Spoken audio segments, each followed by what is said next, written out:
Failure is very important integral part of building a startup. If you don't fail, you will not learn. I feel really skeptical about people who never failed in their lives because failure teaches you a lot. Personally, before this startup, I tried 2 other startups. Both of them failed, but I learned a lot from them. Without these 2 failures, I could have never reached this place now. I think that failure is very, very, very, very important in building a startup. My thoughts on failure is it's just like success, but failure is no success at all. I think that was a quote by Bob Dylan. But anytime you fail, you really have a great understanding of hopefully why you failed and what not to do next time. At Quick Schools, we've definitely had our share of failures. There have been some projects that we tried that didn't work the first time, and I think it got close to the point where we wouldn't have tried it again. But when we did, we found that it worked the second time. So I would say don't take failure as a bad thing. Definitely think about what led to the failure and what you could do different, because sometimes the things you do different in the second time around is all that it takes to make it successful. So failure can be challenging for anybody, but it's got to be one of those things that, as an entrepreneur, that you've got to get used to and bounce back quickly from. So, as cliche as it sounds, failure is a good thing, and it shouldn't be something to shy away from opportunities. I would say that startup and failure is pretty much the same word. It's really hard, to run a startup.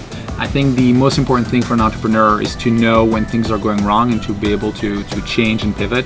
I think one of the hardest part for any entrepreneur when they build a product is they're really in love with what they're building is the concept of sunk costs, is to be able to say, this is not working, let's move on and change, or de-emphasize a feature that you think is the most important. So be sure to look at that. Failure will happen. It's not like what I have to do if I fail. You will fail. And you need to fail. So the only thing you have to do is try to make these failures cost as less money as possible, because once you get out of money, then you lose the opportunity to make more failures, which is something that you need to learn. So failure is part of the game.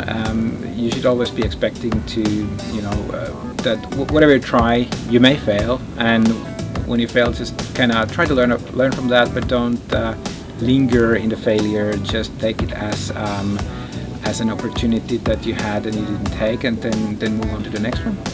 Part of the failure is that it means that you tried something new, and you should be happy that you failed. And the faster you fail, the better, because one thing about failure is that it helps.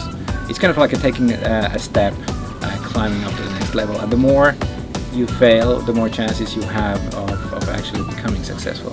Now when you're doing a startup, like I'm doing, I know the statistics tell us that 1 in 10 startups only succeed, so 9 of them are failures, right? And we all try very hard that we want to succeed, we want to be that one which makes it big.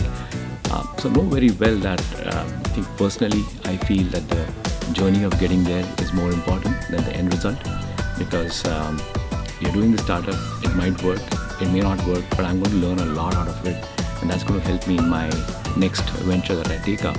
So look at the journey, look at the experience, look at what you're gaining out of it, and be ready for failure, because failure it gives you something and it will always make you better prepared for your next opportunity.